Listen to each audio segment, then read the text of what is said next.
Alrighty, well, it is a delight to be with you all today. This is my very first SaaStr, so welcome to Barcelona, and I'm going to talk today about a topic nobody's ever spoken about before, which is sales and marketing alignment. Nothing's ever been said about any of this. By means of introduction, I'm the Chief Marketing Officer for Highspot. We are a Seattle-based startup focused on sales enablement, and we essentially do two things. We provide a sales content management platform that's driven by AI. So think about this as Netflix for your sales content, for your sales reps. We also do sales training and coaching, and we serve some of the largest companies in the world. Over the last 13 years, I've had the privilege and the honor of working on a lot of big startup businesses that we help scale from 10 million to over 100 million. And what I'm going to do this morning is talk about the 5 keys to sales and marketing alignment that I've seen through 2 of those rides.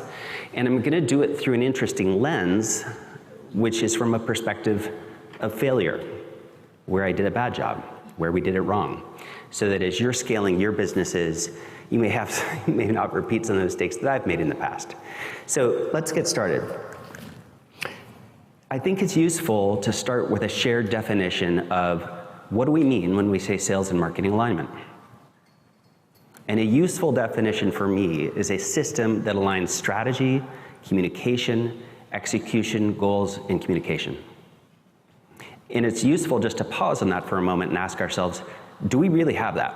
If you sat down your head of sales and your head of marketing and asked the question, what is your shared system of alignment?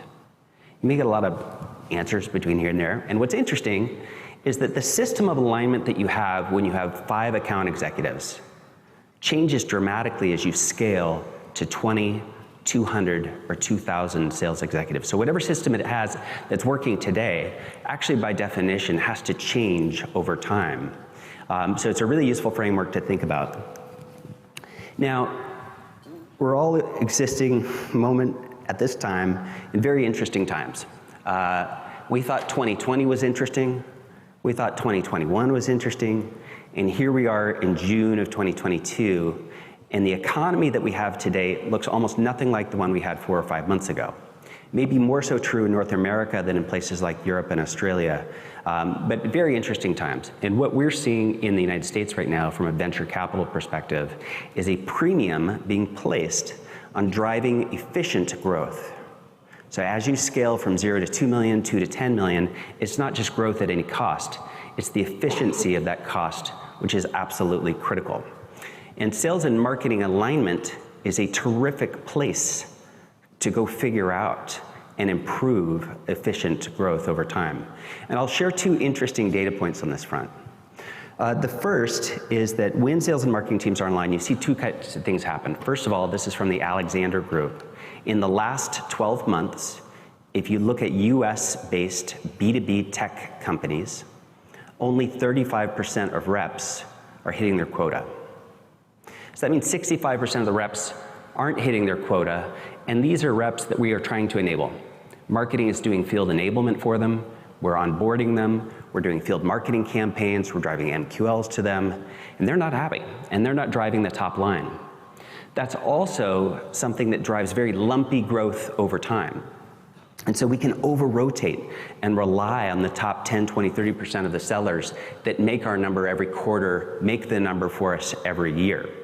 And so it's a massive source of inefficiency. Now, all the while, marketers, we feel like we have to justify our existence sometimes by creating content to help these salespeople, and we're thinking very deeply about what's the message, what's the narrative, what's the content at the right stage, the right moment of the buyer's journey that is going to help move every single deal forward. So we publish all that content out, and guess what? Almost none of it gets used. According to Forrester, 65% of all the content that's created by marketers for sellers is never actually used by those sellers. So what do the sellers do? Well, at some of the largest companies in the world we've worked with, they'll say our reps are spending between 4 and 8 hours every single week trying to find the content that they need for their deal to personalize it, to go win. So they're spending a lot of time trying to find it. Oftentimes they're creating content on their own. So if you're in marketing, what you end up with is a message that's diluted. And if you look at these companies and say, what is the root cause of sales and marketing and alignment in these situations, you tend to hear a few things. We're not aligned on the goals. We don't have a clear system of communication, and our execution model with each other just isn't there. And we hear this at literally the largest companies in the world. So if you're 0 to 2 million in ARR or you're 2 billion in ARR, this is a very consistent challenge and theme. Getting it right is imperative in terms of efficient growth. When you get it right, you can drive very positive results for the company. And so this just came out from Forrester, that in high growth companies that report where they have a very strong alignment between sales and marketing, you tend to see very positive growth rates in addition to positive, very accretive, profitable growth. And again, in this economy, nothing could be more imperative. Okay, with all that said, some lessons learned, and let me just sort of set the stage here a little bit. I mentioned earlier that I've been part of 2 really exciting rides, from 10 million to 100 million. The first of these was at Adobe, and this was about 12 years ago. Adobe had acquired a very high-growing, fast-growth startup called EchoSign in the electronic signature category. It may be familiar to some of you. It was founded by Jason Lemkin. And what Adobe was trying to do was to make themselves cool, hip, build a SaaS model, create the next $100 million SaaS revenue stream for the company. At the time, Adobe EchoSign was about $10 million in annual recurring revenue, and they were in a competitive dogfight. They were creating this new category around electronic signatures, going head-to-head with DocuSign. DocuSign did one thing in the world, electronic signatures. Extremely well-funded, laser-focused on that workload. Adobe had a broader portfolio of things that they were focused on. Creative Cloud, InDesign, Photoshop, Marketing Cloud, etc. So that was an incredible ride. The second one I'll talk about is just Highspot. I started there 3.5 years ago. When I started, we were about 100 employees. Today, we're about 1,000 with just as many customers. And so as I go through sort of 5 lessons learned, I'm going to use these 2 experiences with a whole lot of open and real around some failures that I've had and some lessons learned in hopes that they're valuable to you. So the first one is around goal alignment, or the lack thereof. And here I'll talk about Adobe EchoSign. So going back to 2013, I was in the marketing department. At the time, Adobe EchoSign was about $10 million in annual recurring revenue, and we wanted to double the revenue to $20 million in 1 year. And we had all of the power of Adobe behind us now. We had about 2,000 account executives with deep relationships with Fortune 1000 customers that DocuSign didn't have. The head of sales for Adobe had a pretty big quota, $4 billion. And what was interesting right away was there was a mismatch of goals here. The head of sales could hit a $4 billion quota, and if they never doubled the number from 10 million to 20 million for EchoSign, that person's not going to be fired by the board. And so what happened was we had a hypothesis. And the hypothesis was that by attaching Adobe EchoSign to an existing deal through the broader relationship that we had, that we could massively put DocuSign in the dust. Well, nothing could have been further than truth. You know the end of that story with DocuSign's IPO. They really ran away from the market.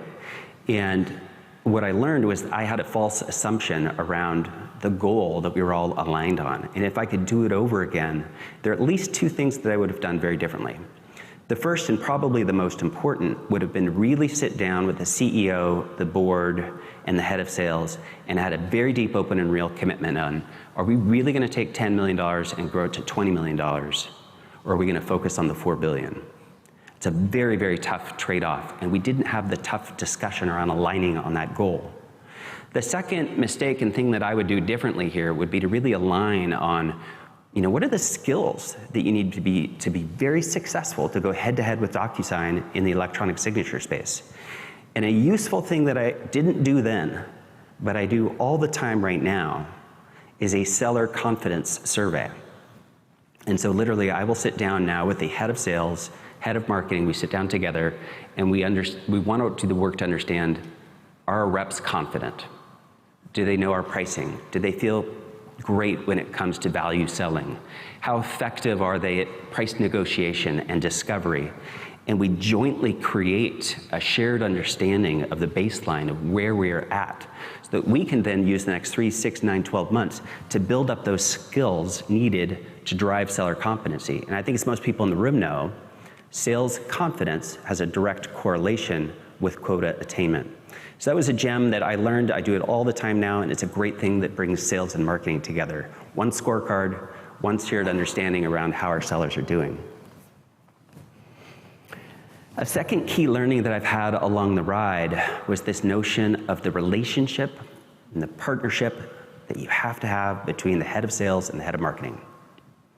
And a mistake that I've made over the last few years, and in particular at Adobe, was to not make a proactive investment in that relationship and partnership.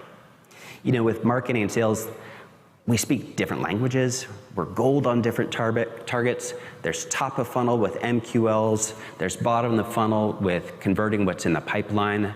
We sort of do some activities and say at the beginning of the year, hey, we're aligned. We're gonna do a bunch of stuff together and off we go.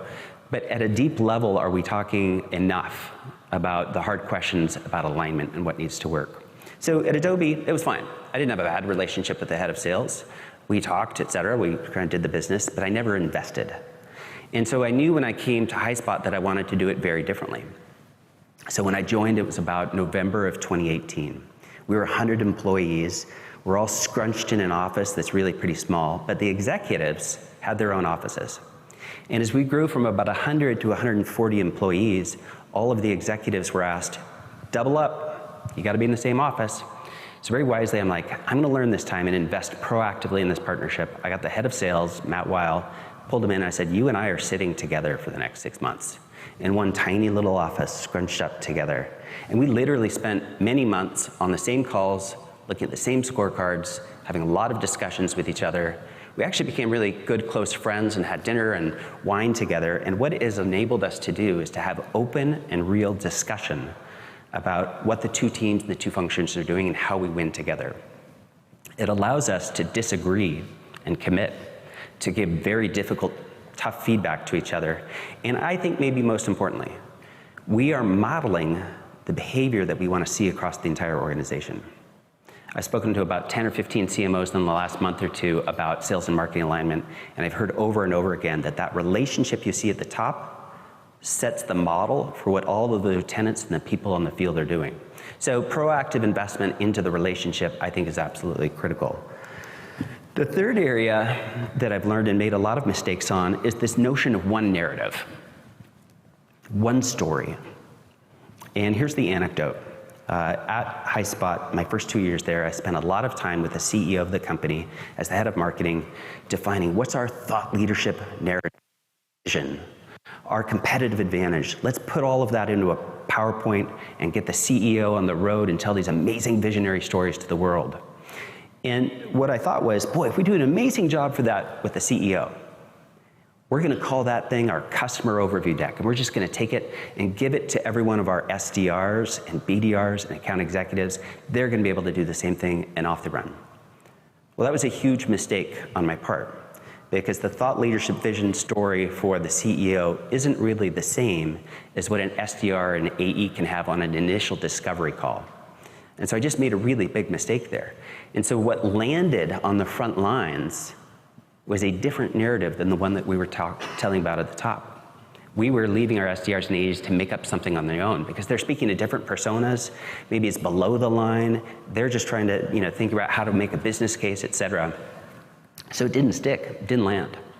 So I got a little bit smarter, and one of the things that we did in the last 5 months was we had a messaging workshop that brought together the CEO, the head of sales, the head of marketing, key lieutenants, and most importantly, AEs and SDRs that were on the front line. And we spent 2 full days reimagining one narrative that we could tell from the top all the way to the best key analysts in the world and thought leadership, all the way to what's happening on the front line to initial calls. A couple things happened. It was a much better story because it was infused with real world experiences around what's happening with our AEs and ADRs. 2, we were much more consistent So we weren't polluting our brand message because it had that degree of buy-in from people in the world. And then finally, we made sure that there was one single source of truth. So if it's that narrative deck and the story itself, all the way through to that sales content that we're creating, there's literally only one place that people can go. And we have the ability to track and measure all of that. So it was a key lesson learned around the importance of the narrative, and it has to be co-authored by the people in the front line and the CEO. That was a huge unlock for us. So the next lesson learned along the way was this notion around scaling winning behaviors. And the anecdote here was back again to 2013, Adobe EchoSign versus DocuSign. And I mentioned earlier, only 35% of reps actually reach and hit their quota. And if you really look at performance, what you'll often see is that the top 10 or 20% of your account executives carry the number for the entire quarter, for the entire company. They win against the competition more frequently than the people in the middle. So, I wanted to really beat DocuSign. I was really excited about this. I went to our very best sales rep, a guy named Riley, who beat DocuSign all the time. He was one of our highest performers. And I flew up to Seattle with a video crew. And the belief was, I'm going to get Riley on camera giving his pitch about how to beat the competition. And one of the most important things I have to do is to take that video and just seed it across the entire Adobe Salesforce. Just do what Riley does, and your win rates will be like Riley's. Well, very flawed thinking on any number of levels, overly simplistic, because what I wasn't thinking enough about are the actual behaviors day in, day out that Riley was doing that create a bias for winning deals. He has a very different approach to discovery, a very different approach to RFP follow-up, a very different approach to his tone and manner coming across on email. The list goes on and on and on. So my aperture for scaling his excellence was far too narrow. So the opportunity to really scale dramatic growth, I think, is about understanding what are all of those behaviors that the top 10 or 15% are doing that we now need to spread over what I sometimes call the frozen middle. That middle of the sales force, that if we just increase their quota attainment by 1, 2, or 5 points, that's going to drive much more consistent growth over time. So the new learning, the new approach for me is about infusing analytics and data and deal forensics at every single deal that we do. And so, for example, I've only recently started doing this in the last 2 years. We'll do win-loss calls by an independent third party to every single deal that we either win, lose, or is closed no decision. Almost 100% of them will get a call from an independent third party saying, hey, tell us from your side, what happened? Why did you decide to give this vendor the deal rather than the other one? And they dig really deep into all sorts of things, including the actual rep behaviors. So that the head of sales and the head of marketing are now hearing not from the AE why we won or lost to the deal. We're actually hearing from the customer, from a third party.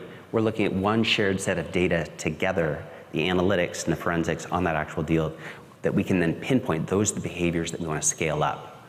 We're doing that across the board. That could be call recording analysis. I'm sure many of you have that, all the way through like digital sales rooms, where a rep can personalize an experience, pitch it out, and everybody's looking at a common shared dashboard of the data, not only for one deal, but across 10 deals, hundreds of deals. When we do it the right way, we understand the behaviors that we want to change, that we then can scale up to just get that 4 or 5, 10-point improvement across the core middle of our sales teams. So scaling those up is absolutely key. The last one is this notion of just dynamic alignment between sales and marketing. So here's what's easy. It's the beginning of the fiscal year. It's 2 or 3 months before then. Head of sales, head of marketing, CFO, CEO all get together. Here's how much we're going to grow the company. Do we all agree on that? Absolutely. Here's the win rates. We got it. That's perfect. We're going to beat the competition. We're going to delight the customers. We're going to drive adoption. That's all the easy stuff. And you show up at the sales kickoff in front of the entire sales team, and you put the head of sales and marketing together on the same stage, and everybody goes, wow, those people are really on the same page, and they're deeply aligned. The hard part is in month and in quarter when things change and when the market tightens up.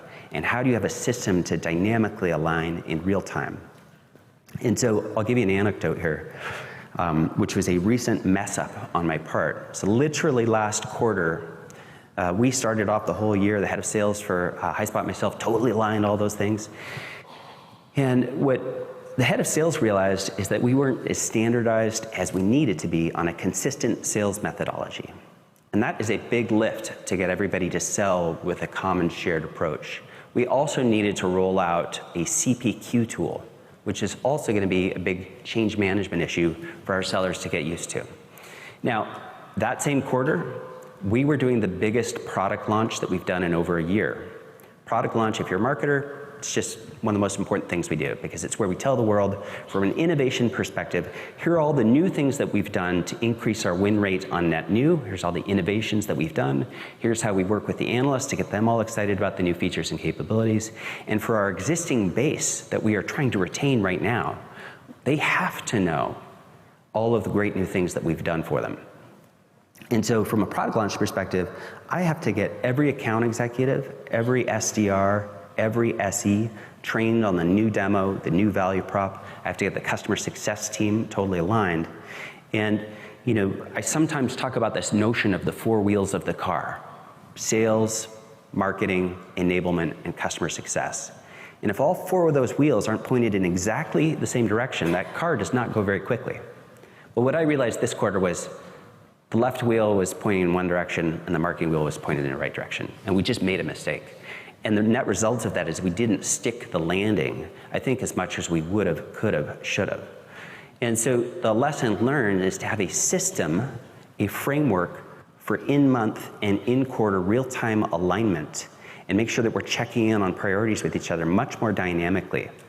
And we manifest sort of those changes or those areas we have to align on in that quarter with a notion of sales plays. And everybody has a different vernacular. Sometimes it's a sales kit, sometimes it's a sales play. But the key to this, for example, we could have had a sales play around product launch, is to make sure that that sales play has a few components. It has to have a what's in it for you, for the account executive, for the account manager. Ideally, it's co-authored by somebody sitting on the front line. So you get that degree of buy-in and real-world results. And if that scorecard has analytics around it, so that the head of sales and the head of marketing say, how is this growth initiative tracking? Are we where we need to be? Our opportunity for growth is much higher. So a few ideas for you all. Top 5 lessons learned along the way of scaling from 10 to 100 million through a series of mistakes and failures on my part. The business just grew that I would share with all of you. So making sure that you've got really deep goal alignment. Build trust and proactive partnerships so that you're modeling the behaviors that you want to see across the entire organization. Make sure that there's one single source of truth for your company's thought leadership message, from the very top all the way to the front line, and create strong buy-in. Go deeper on the behaviors that are winning most of the deals, and figure out how do you scale those across the entire organization, and create a system to stay in alignment in quarter, not just over the course of the year. Alrighty, there you have it. So with that, I've saved about 5 or 6 minutes for questions and answers. And Catherine has got a microphone in her hand. And just raise your hand if you've got a question. I'd love to answer it for you.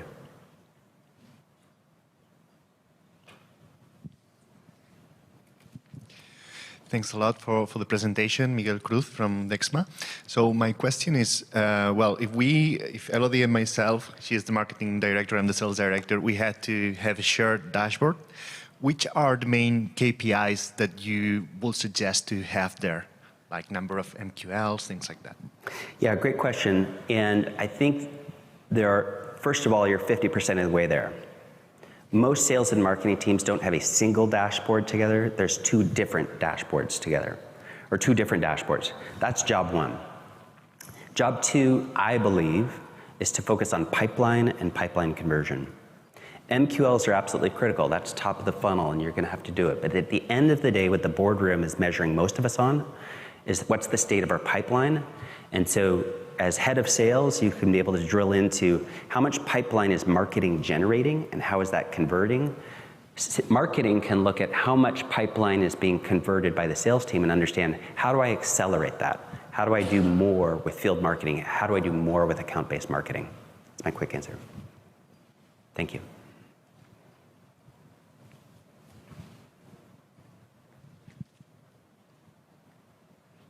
Hi. In terms of feedback from clients when deals don't work out, how do we get that balance where they don't feel uncomfortable with us reaching out to them all the time? Because as you said, you reach out to every single deal, whether they win, you lose, or anything. So what's the best way to do that without the client feeling like you're approaching them too deeply in every single situation? Because you don't want to create that environment with the client. You want them to feel comfortable, right? Yeah. So what do you do it to create the balance? It's a great question, and it is hard. We want to be very respectful of clients that have told us, hey, we ran the RFP process and we're done talking about it. We don't need to tell you again why you lost the deal or why you won the deal. Let's just move on. So a couple of keys. Having an independent third party do it is one. Being very respectful in approach is two. And then talking about the affinity with the buyer. Hey, we're trying to improve a process. The client wants to really know. We know sometimes that the story that you may tell the client, the vendor, is different, and you may not feel comfortable telling the whole truth. And if you can create that level of empathy and buy-in and talk about how they're really trying to improve, people in general want to help if they have time. And frame it. Hey, we're not going to take 2 hours. We want to take 10 minutes. So that often creates buy-in. Thank you. Maybe time for one more question. Thank you. So you mentioned that a lot of content is not used by sales, and maybe you have any suggestions on how to align here? Should sales generate any ideas and sit together with content team, let's say, to align for the next quarter or next half a year? Thank you. Yeah, so great question. I think it's important to have one story, one narrative, one single set of messages. So I'm not a big fan of teams creating content on their own. Nothing drives misalignment more than that.